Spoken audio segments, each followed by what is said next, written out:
यहां राजा परीक्षित को संशय हुआ। परीक्षित कोई साधारण श्रोता नहीं था, परीक्षित बड़ा विद्वान था। सुनिए, जाके वंश में भगवान नौकरी कर रहे हो, जाके कुल खानदान में पीछे भगवान ने जहां नौकरी करी हो, अर्जुन का रथ चलाया ड्राइवर बन करके, वो वंश वो कुल कोई साधारण हो सकता है? कोई मतलब नहीं। और जिसको कथा सुनाने के लिए परमात्मा भोलेनाथ को सुखदेव के रूप में आना पड़ा, परीक्षित साधारण हो सकता है? बिल्कुल खराब नहीं। परीक्षित को ऐसा वैराग्य का वाण लगा, बस मन भगवान के चरणों में जा लगा और संत की शरण ले ली। संत की शरण आपको लेनी चाहिए। सुबह शाम बाबा राम रूप को वंदन करो, परिक्रमा करो, और जो जिसकी जो तस्वीर मूर्ति होती है ना, उसकी पूरी शक्ति कहां रहती है मालूम है? जो उस स्थान का जो महंत होता है, बांके बिहारी की पूरी शक्ति, बांके बिहारी की जो सेवा करते हैं ना उन गोसाइयों में, किसी भी मंदिर में चले जाओ, जो महंत होता है उस इष्ट की पूरी ताकत, पूरी शक्ति उस महंत में आ जाती है। मैं कोई आपसे बनावटी बात नहीं कर रहा हूं। और उस महंत को भी ये देखना है जिसको हमने अपना इष्ट माना है, उसकी सेवा, उस मूर्ति की सेवा, ठीक समय पर भोजन भोग लगाना, आरती करना, बड़ी श्रद्धा के साथ। जितना जहां ऐसा होता होगा वह मूर्ति अपने आप फल देगी। तो आप मूर्ति को नित्य दंडवत प्रणाम करो। और जो साक्षात्कार की मूर्ति जो है, जो महंत है बाबा गोमानदास, इनको भी श्रद्धा से प्रणाम करो, श्रद्धा से वंदन करो। समय मिले तो घंटे 2 घंटे उनके पास बैठो, और समय मिले तो थोड़े दिन के चरण भी दबाओ।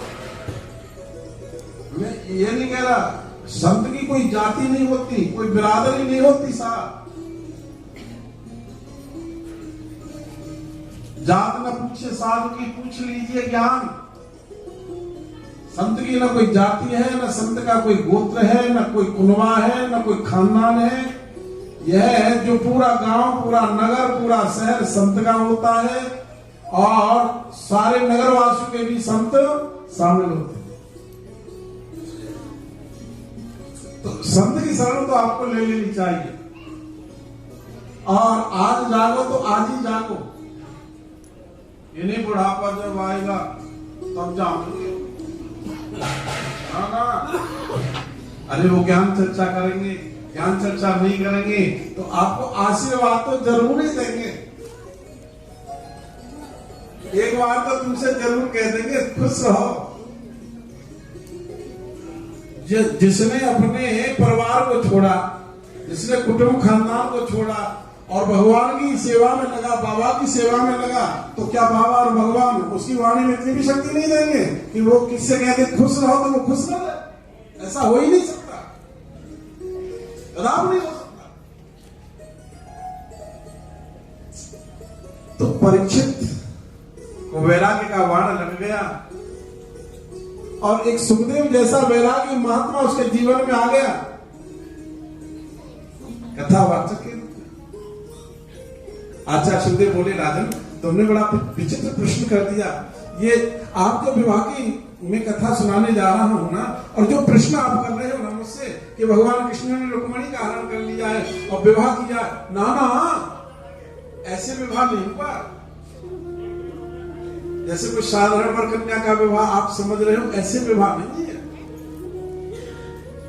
और गुरुदेव में तो ऐसा विवाह समझ रहा था जैसा विवाह खेड़ा में होते हैं।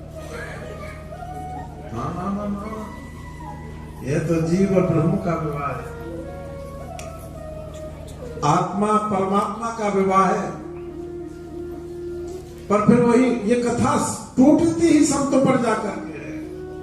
राजा परीक्षित ने कहा, गुरुदेव आत्मा परमात्मा का विवाह कब होगा, कैसे होगा? बोले आत्मा परमात्मा का विवाह जब होता है, कब? जब बीच में आ जाता है कोई महात्मा। बोलो जय श्री कृष्ण। कोई महात्मा आ जाए, संत आ जाए। संत जो महात्मा होते हैं वह खरी बात सुनाते हैं, खरी। और खरा नोट होता है ना, ऐसे दौड़े मार्केट में, पूछो मत, खराई तो नोट सकता है। इस संसार में भी खरा नोट चलता है, और उस संसार में भी, संसार बनाने वाले परमात्मा के पास में भी खरा नोट चलता है। तो राजा परीक्षित अब सुनो, ये साधारण वरकन्या का अभिमान नहीं है। भगवान ने रुक्मिणी का हरण किया, क्यों किया? इसमें के रहस्य है। बोले क्यों? बोले भगवान उस रावण का अभिमान निर्मूल करने के लिए रुक्मिणी का हरण करने। बोले अरे गुरुदेव, ये तो और ज्यादा संशय डाल दिया। बोले क्यों? बोले रावण कहां से आ गए हैं? रावण कहां से?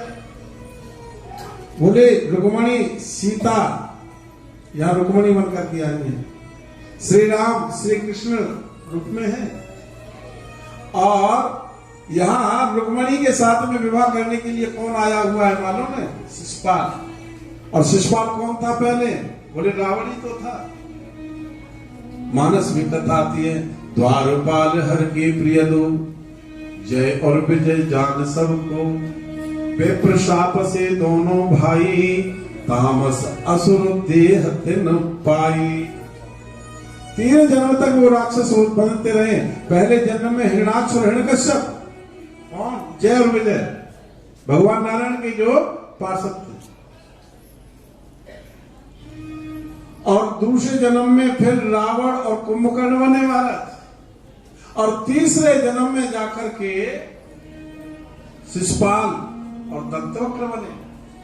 आचार्य सुखदेव कहते हैं यह शिशुपाल जो रुक्मिणी को विवाहने के लिए आया, यह पहले रावण था, और श्री कृष्ण राम थे, और ये रुक्मिणी सीता थी। मानो भगवान कहते हैं अरे रावण तू ज्यादा बलशाली नहीं था, अरे सूनी कुटिया पर जाकर के तू सूनी सीता को चुरा लाया। मैं होता तो जब देखता, मैं तुझे सीता को चुरा करके लाने नहीं देता।